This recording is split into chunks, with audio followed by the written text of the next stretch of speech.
It's Paris, 1667. After an ordinary dinner, a master craftsman collapses and dies. Soon after, another follows.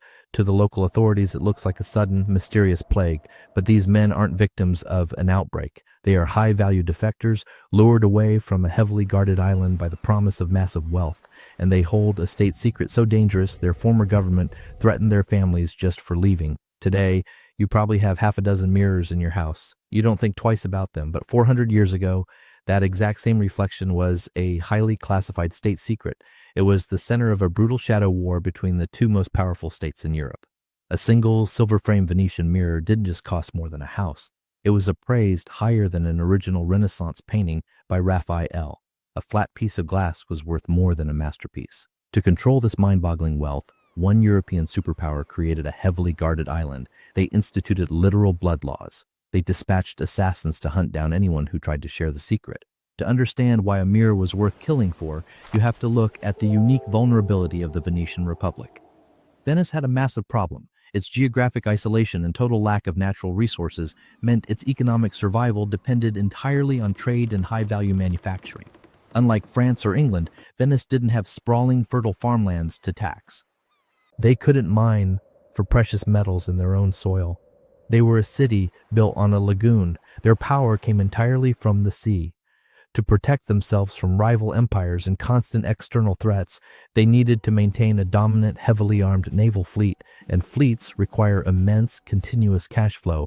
Controlling a rare luxury commodity was not just good business. It was an existential economic necessity. The Republic needed a global monopoly just to maintain its geopolitical power and physical security, and they found their golden goose in clear glass, specifically a flawless, highly coveted material known as cristal. But manufacturing glass requires massive furnaces. In the year 1291, Venice was a densely packed city made largely of wooden buildings. Frequent, devastating fires threatened to burn the Republic to the ground. The furnaces simply could not remain in the heart of the city without risking total annihilation, so the government made a decree.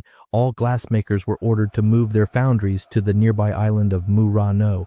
Moving them to Murano wasn't just a safety measure, it was the perfect political solution. By isolating the artisans on an island patrolled by armed naval guards, the Republic created a geographic gilded cage where the glassmakers were wealthy, respected, and entirely trapped. How do you keep a secret when the people holding it realize their true worth?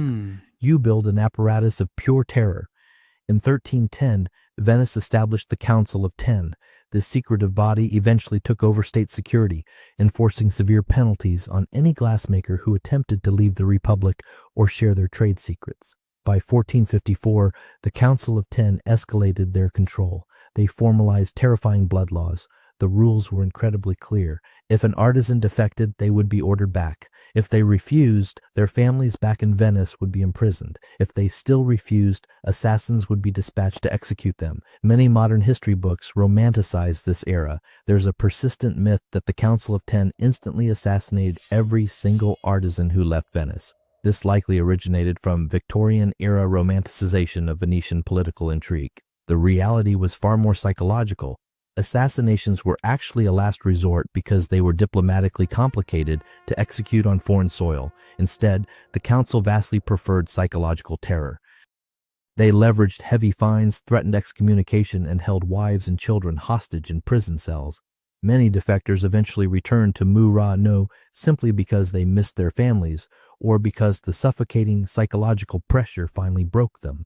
The stakes skyrocketed in the year 1507. Two artisans in Murano, the Dal Gallo brothers, perfected the Cristallo mirror. They figured out how to utilize a tin mercury amalgam on clear glass. This single breakthrough granted Venice a highly lucrative global monopoly on high-quality flat mirrors. But there was a horrifying catch. Creating a mirror was a death sentence in slow motion. Master glassblowers started by standing in the sweltering heat of open furnaces, expanding their lungs to shape the molten Cristallo. But the true danger came afterward. On long, flat marble slabs, the artisans had to smooth on a heavy paste made of raw tin and highly toxic mercury. Because glassmaking was a deeply physical, hands-on craft, there was no protective gear. The artisans worked intimately with the toxic elements. They inhaled the heavy, invisible metallic fumes that rose off the warm marble day after day. The mercury slowly seeped into their skin and compounded in their bloodstreams. Their hands blistered, their teeth loosened, and their nervous systems systematically degraded under the intense heavy metal poisoning. They weren't just trapped on a guarded island. Every single flawless mirror they produced for the nobility was quite literally poisoning them to death. Meanwhile, rival nations were desperate to steal the technology, but there was a massive hurdle. Another persistent myth is that French spies simply tried to steal a written recipe for making mirrors. Glassmaking was entirely a tacit physical skill. A piece of paper meant absolutely nothing. You needed the muscle memory. You needed the lung capacity. You needed the timing and temperature intuition of a master glassblower. You couldn't just steal the recipe. You had to steal the human beings. By the 17th century, King Louis XIV of France had developed an absolute obsession with mirrors. To understand his obsession, you have to look at the reality of how these mirrors were made. It was a clash of two entirely different worlds.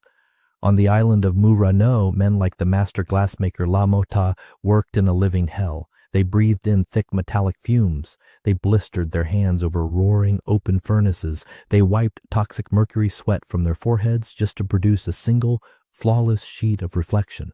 1,000 miles away in Paris, the French royal court existed in pristine, sterile extravagance. The king demanded endless glittering surfaces to reflect his divine light. There was no soot, no sweat, and no poison in Versailles, only the final, breathtaking product. But this obsession was rapidly draining the French treasury.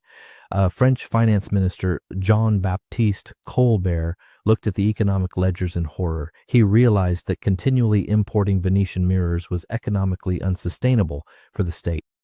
He had to stop French gold from flowing out of the country. In 1665, Colbert established the Manufacture Royale du Glace du Miroir. He immediately launched an aggressive industrial espionage campaign.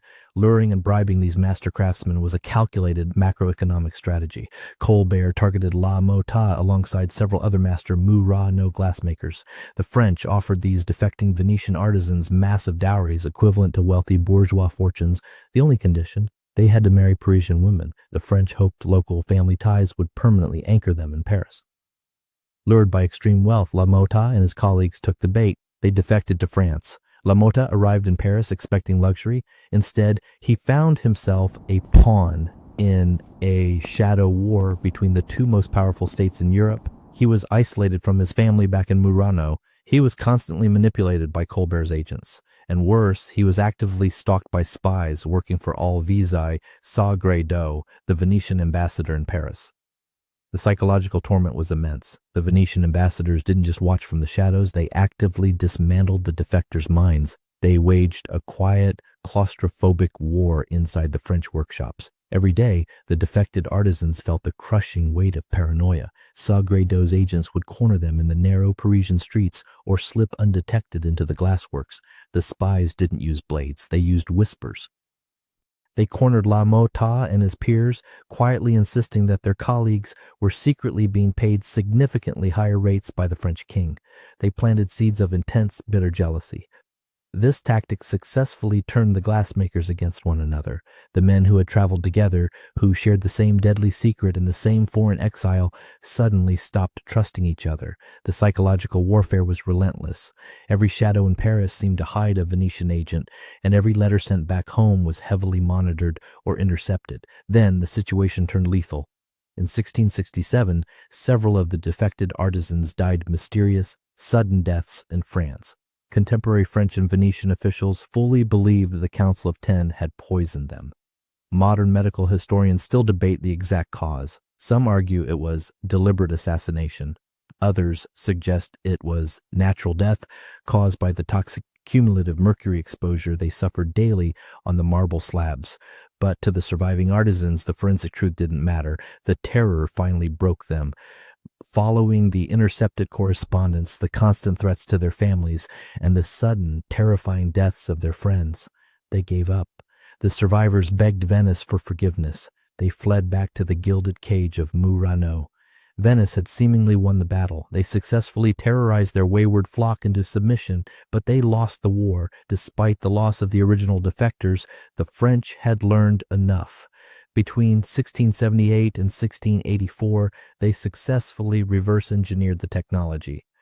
They even invented a new glass casting method. This allowed for the creation of massive mirrors. The French ultimately installed 357 massive French cast mirrors in the Palace of Versailles. The unveiling of the Hall of Mirrors represented the total defeat of the Venetian monopoly. The Venetian stranglehold was permanently shattered. What happened in Paris wasn't just a rivalry. It was one of history's first recorded shadow wars over intellectual property. It's the exact same logic that drives nations today to fiercely protect microchip engineers. Today, mirrors are cheap, mass-produced, and perfectly safe. We hang them in our hallways and never think twice about the reflection, but that everyday luxury was born on an isolated island, built on toxic mercury, and secured by the threat of assassins. The original price of looking at yourself wasn't just silver, it was paid in blood.